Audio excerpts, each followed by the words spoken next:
The Reigate Squires, written by Sir Arthur Conan Doyle, narrated by Carl Mason. It was some time before the health of my friend, Mr. Sherlock Holmes, recovered from the strain caused by his immense exertions in the spring of '87. The whole question of the Netherlands Sumatra Company and of the colossal schemes of Baron Maupertuis are too recent in the minds of the public and are too intimately concerned with politics and finance to be fitting subjects for this series of sketches. They led, however, in an indirect fashion to a singular and complex problem which gave my friend an opportunity of demonstrating the value of a fresh weapon among the many with which he waged his lifelong battle against crime. On referring to my notes, I see that it was upon the 14th of April that I received a telegram from Lyons, which informed me that Holmes was lying ill in the Hotel Dulong. Within 24 hours I was in his sick room and was relieved to find that there was nothing formidable in his symptoms. Even his iron constitution, however, had broken down under the strain of an investigation which had extended over 2 months, during which period he had never worked less than 15 hours a day and had more than once, as he assured me, kept to his task for 5 days at a stretch. Even the triumphant issue of his labours could not save him from reaction after so terrible an exertion, and at a time when Europe was ringing with his name and when his room was literally ankle-deep with congratulatory telegrams, I found him a prey to the blackest depression. Even the knowledge that he had succeeded where the police of 3 countries had failed, and that he had outmaneuvered at every point the most accomplished swindler in Europe, was insufficient to rouse him from his nervous prostration. 3 days later, we were back in Baker Street together, but it was evident that my friend would be much the better for a change, and the thought of a week of springtime in the country was full of attractions to me also.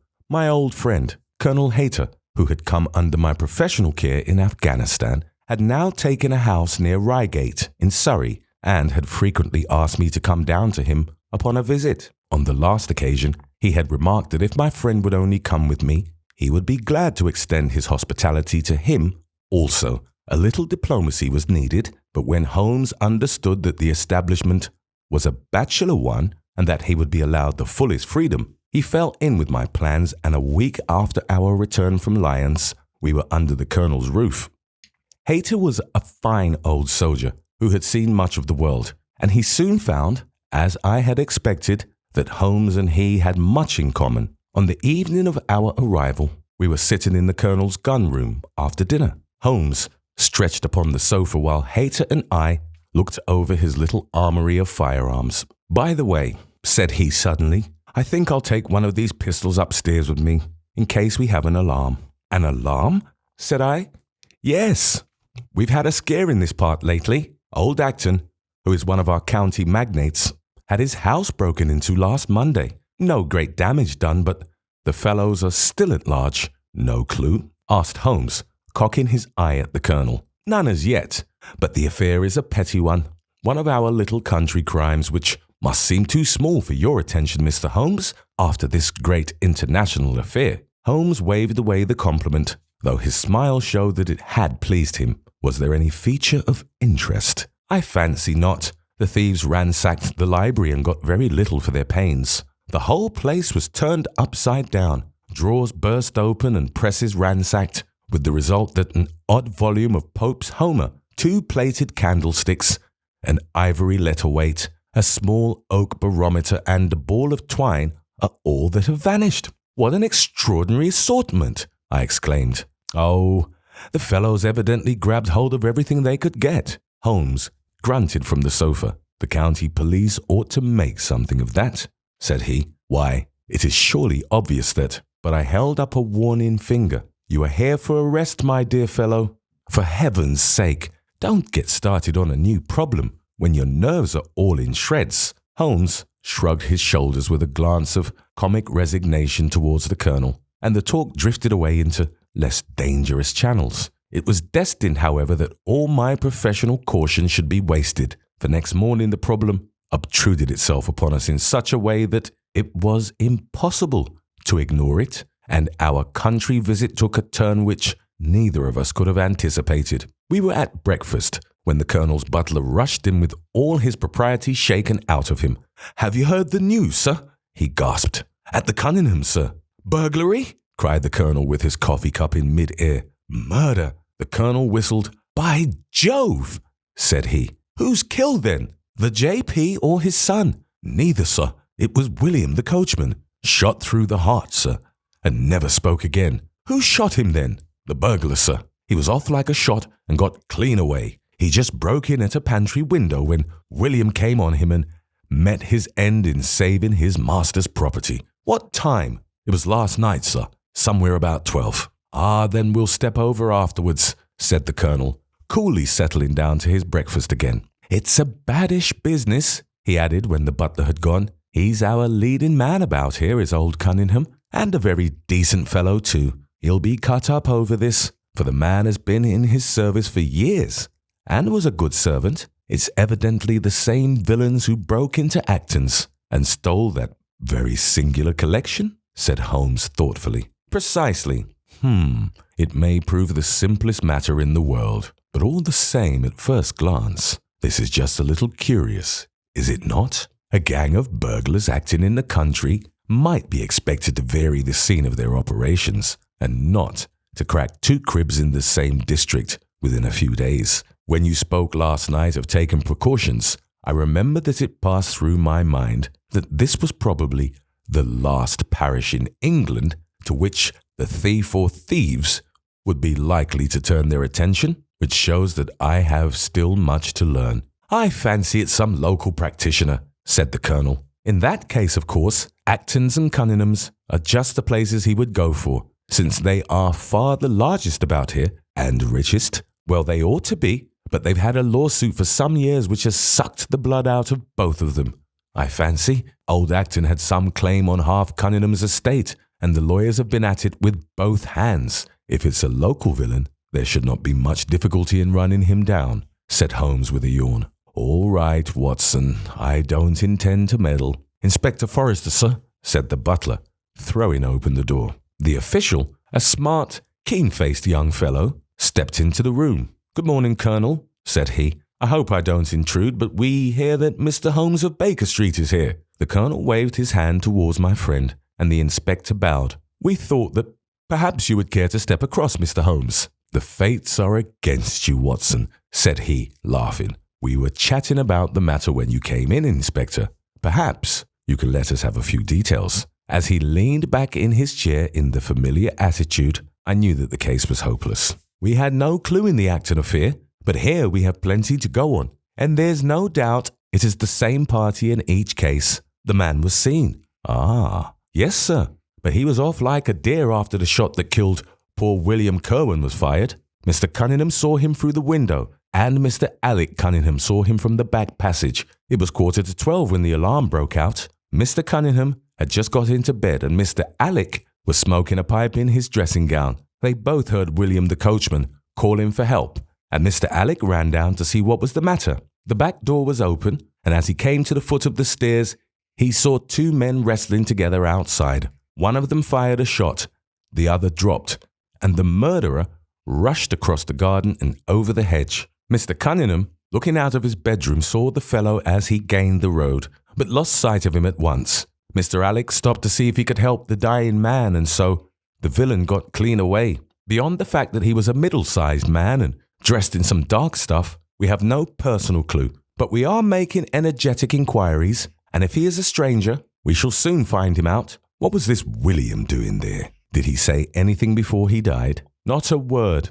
He lives at the lodge with his mother, and as he was a very faithful fellow, we imagine that he walked up to the house with the intention of seeing that all was right there. Of course, this Acton business has put everyone on their guard. The robber must have just burst open the door. The lock has been forced when William came upon him. Did William say anything to his mother before going out?"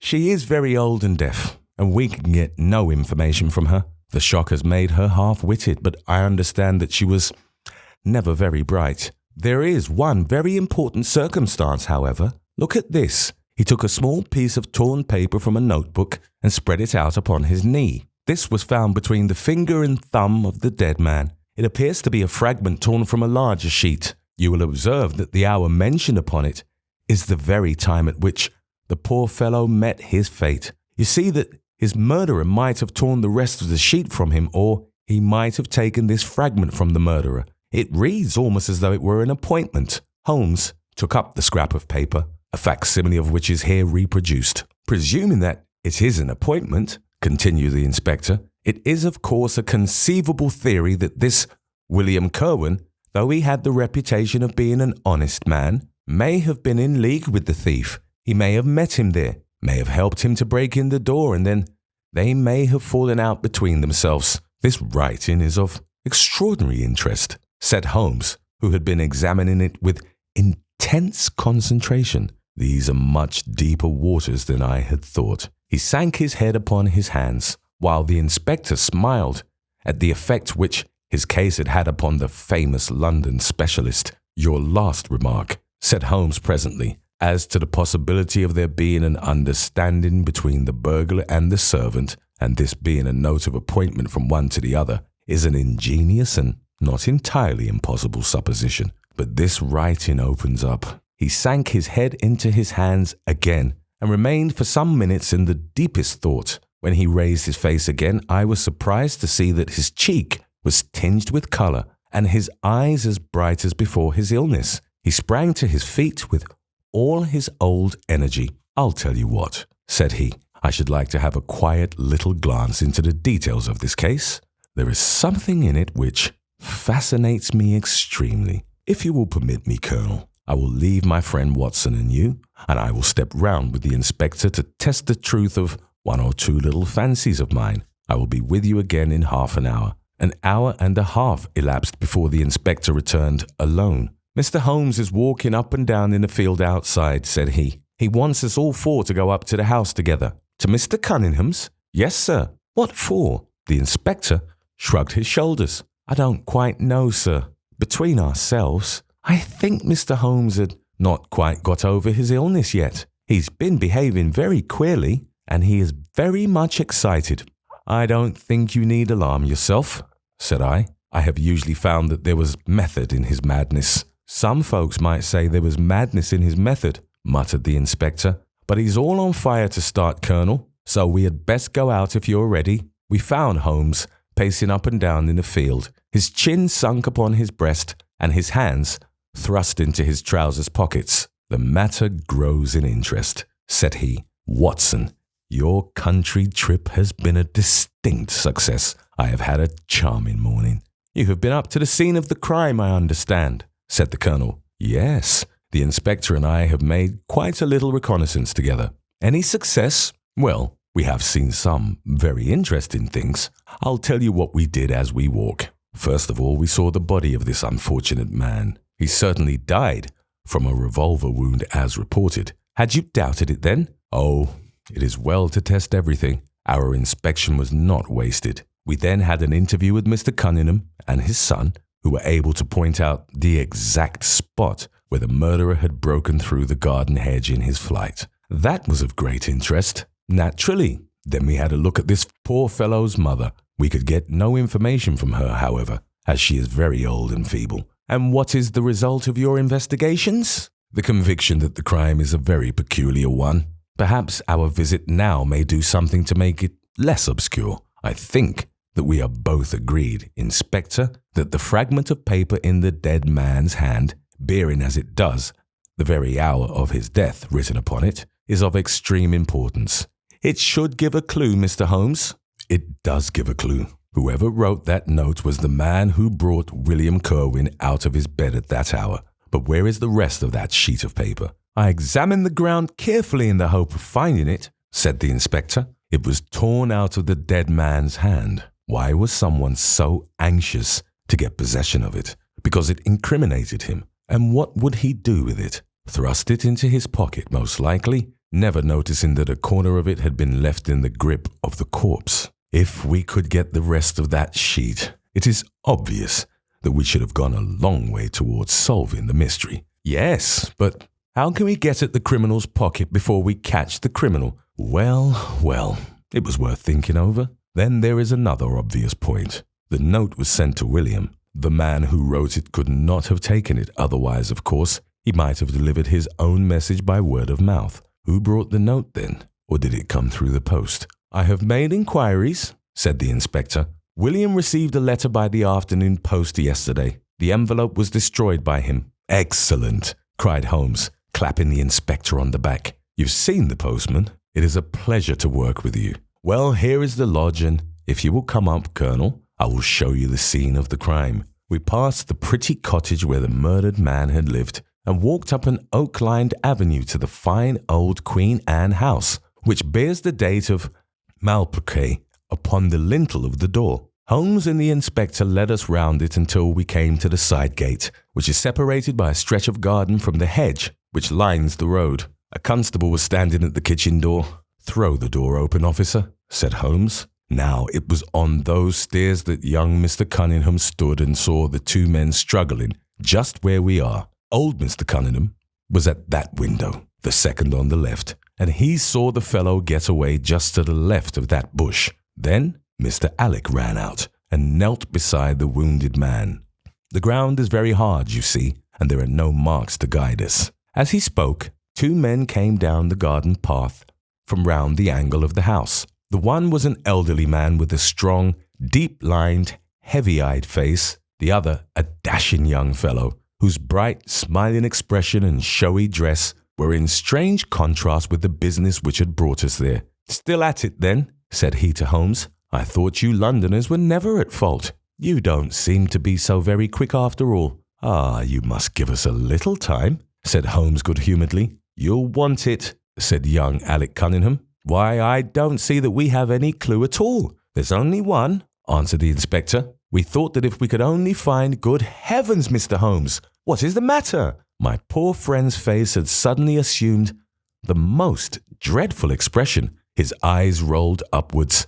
His features writhed in agony, and with a suppressed groan, he dropped on his face upon the ground. Horrified at the suddenness and severity of the attack, we carried him into the kitchen, where he lay back in a large chair and breathed heavily for some minutes. Finally, with a shamefaced apology for his weakness, he rose once more. Watson would tell you that I have only just recovered from a severe illness, he explained. I am liable to these sudden nervous attacks. Shall I send you home in my trap? Asked old Cunningham. Well, since I am here, there is one point on which I should like to feel sure. We can easily verify it. What was it? Well, it seems to me that it is just possible that the arrival of this poor fellow William was not before but after the entrance of the burglar into the house. You appear to take it for granted that, although the door was forced, the robber never got in. I fancy that is quite obvious, said Mr. Cunningham gravely. Why, my son Alec had not yet gone to bed,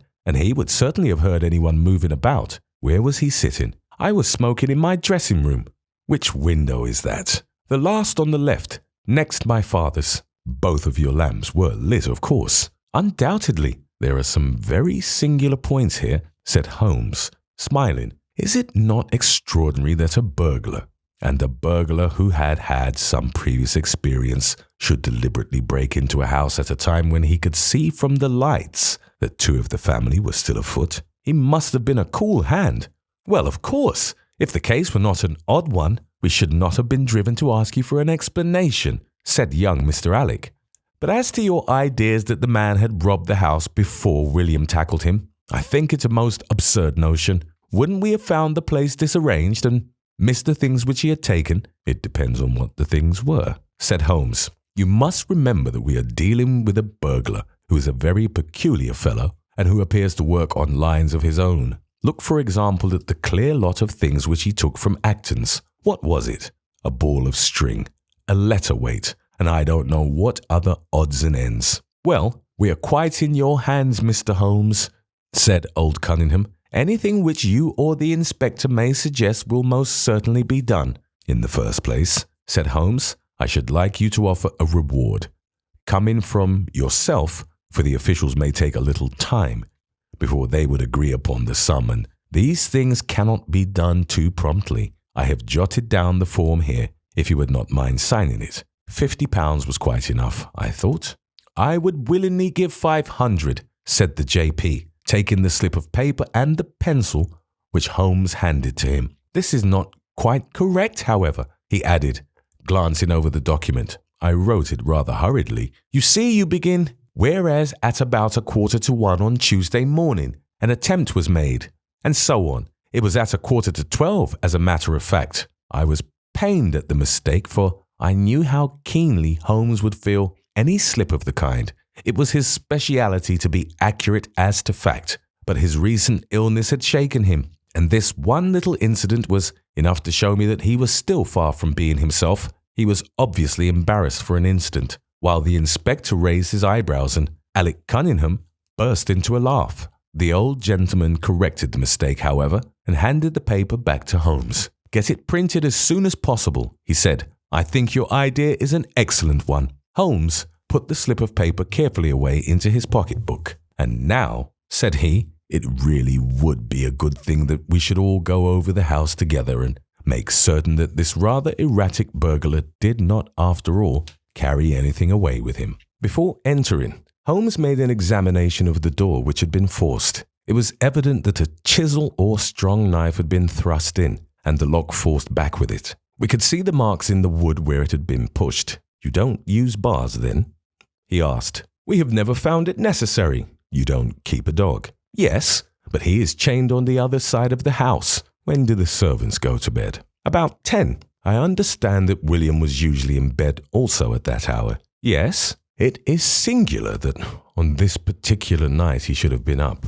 Now I should be very glad if you would have the kindness to show us over the house, Mr. Cunningham." A stone-flagged passage with the kitchens branching away from it led by a wooden staircase directly to the first floor of the house. It came out upon the landing opposite to a second, more ornamental stair, which came up from the front hall. Out of this landing opened the drawing room and several bedrooms, including those of Mr. Cunningham and his son. Holmes walked slowly, taking keen note of the architecture of the house. I could tell from his expression that he was on a hot scent, and yet I could not in the least imagine in what direction his inferences were leading him. "My good sir," said Mr. Cunningham with some impatience, "this is surely very unnecessary. That is my room at the end of the stairs, and my son's is the one beyond it. I leave it to your judgment whether it was possible for the thief to have come up here without disturbing us. You must try round and get on a fresh scent, I fancy," said the son with a rather malicious smile. "Still, I must ask you to humour me a little further. I should like, for example, to see how far the windows of the bedrooms command the front. This, I understand, is your son's room." He pushed open the door, and that, I presume, is the dressing room in which he sat smoking when the alarm was given. Where does the window of that look out to? He stepped across the bedroom, pushed open the door, and glanced round the other chamber. "I hope that you are satisfied now," said Mr. Cunningham tartly. "Thank you. I think I have seen all that I wished." "Then if it is really necessary, we can go into my room." "If it is not too much trouble." The JP shrugged his shoulders and led the way into his own chamber, which was a plainly furnished and commonplace room. As we moved across it in the direction of the window, Holmes fell back until he and I were the last of the group. Near the foot of the bed stood a dish of oranges and a carafe of water. As we passed it, Holmes, to my unutterable astonishment, leaned over in front of me and deliberately knocked the whole thing over. The glass smashed into 1,000 pieces and the fruit rolled about into every corner of the room. "You've done it now, Watson," said he, coolly. "A pretty mess you've made of the carpet." I stooped in some confusion and began to pick up the fruit, understanding for some reason my companion desired me to take the blame upon myself. The others did the same and set the table on its legs again. "Halloa!"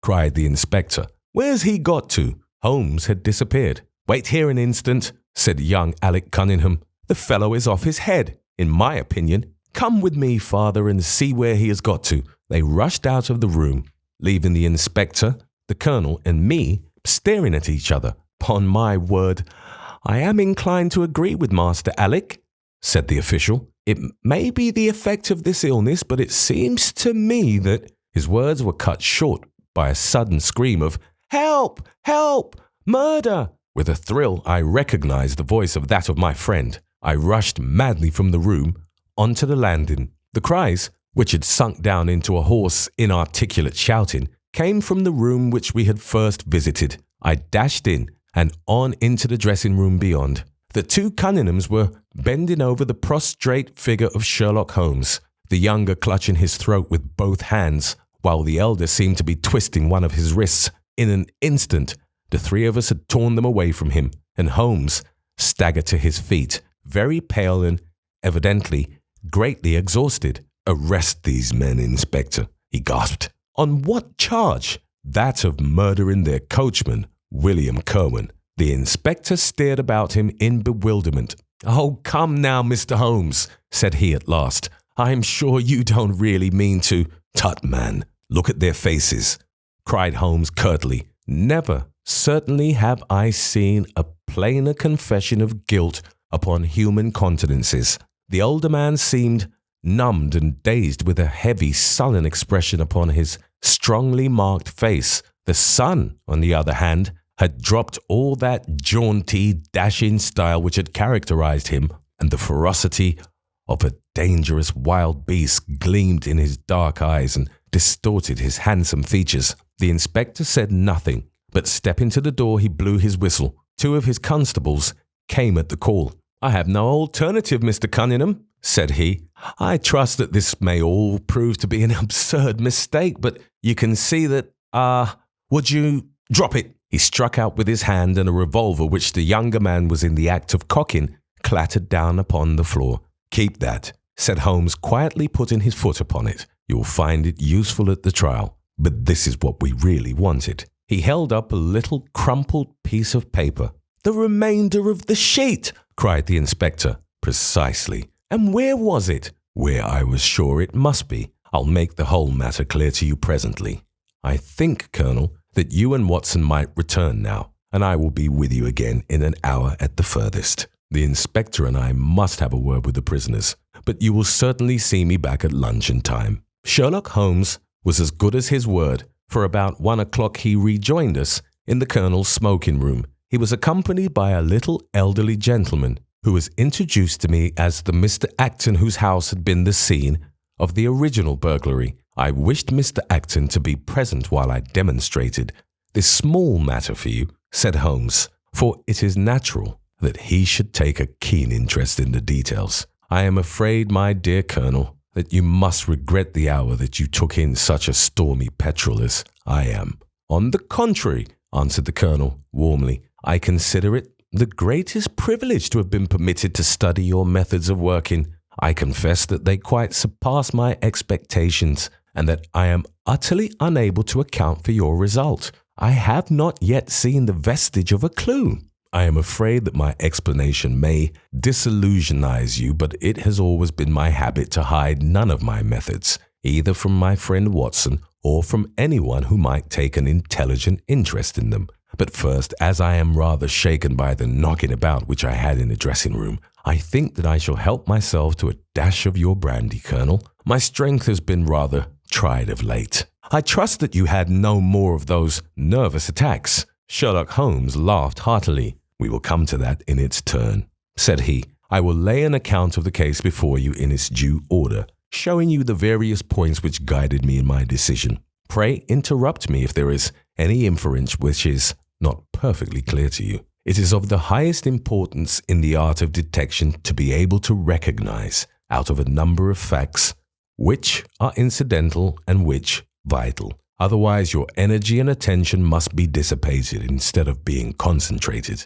Now, in this case, there was not the slightest doubt in my mind from the first that the key of the whole matter must be looked for in the scrap of paper in the dead man's hand. Before going into this, I would draw your attention to the fact that if Alec Cunningham's narrative was correct, and if the assailant, after shooting William Curwen, had instantly fled, then it obviously could not be he who tore the paper from the dead man's hand.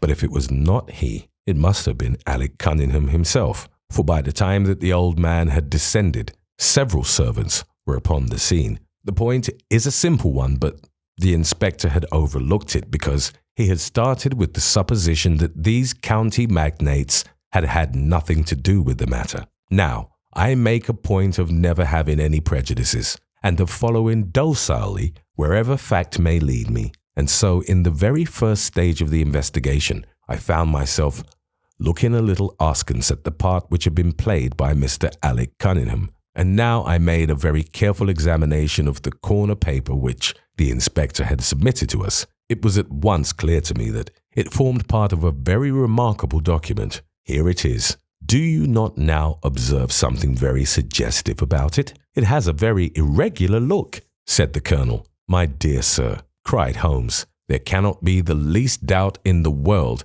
that it has been written by two persons doing alternate words. When I draw your attention to the strong T's of at and to, and ask you to compare them with the weak ones of quarter and 12, you will instantly recognize the fact. A very brief analysis of these four words would enable you to say with the utmost confidence that the learn and the maybe are written in the stronger hand and the what in the weaker. By Jove, it's as clear as day, cried the Colonel. Why on earth should two men write a letter in such a fashion? Obviously, the business was a bad one, and one of the men, who distrusted the other, was determined that whatever was done, each should have an equal hand in it. Now of the two men, it is clear that the one who wrote the at and to was the ringleader. How do you get at that? We might deduce it from the mere character of the one hand as compared with the other, but we have more assured reasons than that for supposing it. If you examine this scrap with attention, you will come to the conclusion that the man with the stronger hand wrote all his words first, leaving blanks for the other to fill up. These blanks were not always sufficient, and you can see that the second man had a squeeze to fit his quarter in between the at and the to, showing that the latter were already written. The man who wrote all his words first is undoubtedly the man who planned the affair. Excellent, cried Acton, but very superficial, said Holmes. We come now, however, to a point which is of importance. You may not be aware that the deduction of a man's age from his writing is one which has been brought to considerable accuracy by experts. In normal cases, one can place a man in his true decade with tolerable confidence. I say normal cases, because ill health and physical weakness reproduce the signs of old age, even when the invalid is a youth. In this case, looking at the bold, strong hand of the one and the rather broken-backed appearance of the other, which still retains its legibility, although the T's have begun to lose their crossing, we can say that the one was a young man and the other was advanced in years without being positively decrepit. Excellent, cried Mr. Acton again. There is a further point, however, which is subtler and of greater interest. There is something in common between these hands. They belong to men who are blood relatives. It may be most obvious to you in the Greek E's, but to me there are many small points which indicate the same thing. I have no doubt at all that a family mannerism can be traced in these two specimens of writing. I am only, of course, giving you the leading results now of my examination of the paper. There were 23 other deductions which would be of more interest to experts than to you. They all tend to deepen the impression upon my mind that the Cunninghams, father and son, had written this letter. Having got so far, my next step was, of course, to examine into the details of the crime and to see how far they would help us. I went up to the house with the inspector and saw all that was to be seen. The wound upon the dead man was, as I was able to determine with absolute confidence, fired from a revolver at the distance of something over 4 yards. There was no powder blackening on the clothes. Evidently, therefore, Alec Cunningham had lied when he said that the two men were struggling when the shot was fired. Again, both father and son agreed as to the place where the man escaped into the road. At that point, however, as it happens, there is a broadish ditch, moist at the bottom. As there were no indications of boot marks about this ditch, I was absolutely sure not only that the Cunninghams had again lied, but there had never been any unknown man upon the scene at all. And now I have to consider the motive of this singular crime. To get at this, I endeavored first of all to solve the reason of the original burglary at Mr. Acton's. I understood from something which the Colonel told us that a lawsuit had been going on between you, Mr. Acton, and the Cunninghams. Of course, it instantly occurred to me that they had broken into your library with the intention of getting at some document which might be of importance in the case. Precisely so, said Mr. Acton. There can be no possible doubt as to their intentions. I have the clearest claim upon half of their present estate, and if they could have found a single paper which fortunately was in the strong box of my solicitors, they would undoubtedly have crippled our case. There you are, said Holmes, smiling. It was a dangerous, reckless attempt, in which I seemed to trace the influence of young Alec. Having found nothing, they tried to divert suspicion by making it appear to be an ordinary burglary, to which end they carried off whatever they could lay their hands upon. That is all clear enough. But there was much that was still obscure. What I wanted above all was to get the missing part of that note. I was certain that Alec had torn it out of the dead man's hand, and almost certain that he must have thrust it into the pocket of his dressing gown. Where else could he have put it? The only question was whether it was still there. It was worth an effort to find out, and for that object, we all went up to the house. The Cunninghams joined us, as you doubtless remember, outside the kitchen door. It was, of course, of the very first importance that they should not be reminded of the existence of this paper, otherwise they would naturally destroy it without delay. The inspector was about to tell them the importance which we attached to it when, by the luckiest chance in the world, I tumbled down in a sort of fit and so changed the conversation. Good heavens, cried the Colonel, laughing. Do you mean to say all our sympathy was wasted and your fit an imposture? Speaking professionally, it was admirably done, cried I, looking in amazement at this man who was forever confounding me with some new phase of his astuteness. It is an art which is often useful, said he. When I recovered, I managed by a device which had perhaps some little merit of ingenuity to get old Cunningham to write the word 12, so that I might compare it with the 12 upon the paper. Oh, what an ass I have been, I exclaimed. I could see that you were commiserating me over my weakness, said Holmes, laughing. I was sorry to cause you the sympathetic pain which I know that you felt. We then went upstairs together, and having entered the room and seen the dressing gown hanging up behind the door, I contrived, by upsetting the table, to engage their attention for the moment and slipped back to examine the pockets. I had hardly got the paper, however, which was, as I had expected, in one of them, when the two Cunninghams were on me, and would, I verily believe, have murdered me then and there, but for your prompt and friendly aid. As it is, I feel the young man's grip on my throat now, and the father has twisted my wrist round in the effort to get the paper out of my hand. They saw that I must know all about it, you see, and the sudden change from absolute security to complete despair made them perfectly desperate. I had a little talk with old Cunningham afterwards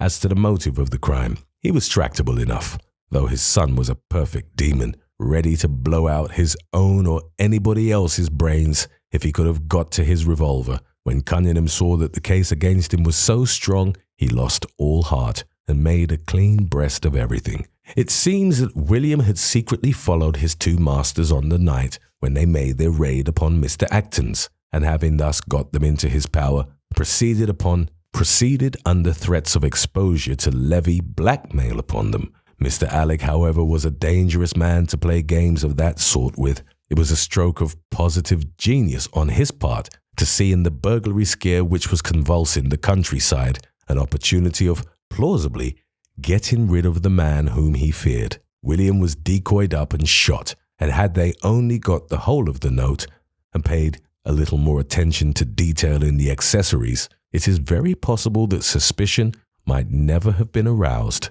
And the note, I asked. Sherlock Holmes placed the subjoined paper before us. If you will only come round at 11:45 to the East Gate, you will learn what will very much surprise you and maybe be of the greatest service to you and also to Annie Morrison, but say nothing to anyone upon the matter. It is very much the sort of thing that I expected, said he. Of course, we do not yet know what the relations may have been between Alec Cunningham, William Cowan, and Annie Morrison. The results shows that the trap was skillfully baited. I am sure that you cannot fail to be delighted with the traces of heredity shown in the P's and in the tails of the G's. The absence of the I dots in the old man's writing is also most characteristic. Watson, I think our quiet rest in the country has been a distinct success, and I shall certainly return much invigorated to Baker Street tomorrow.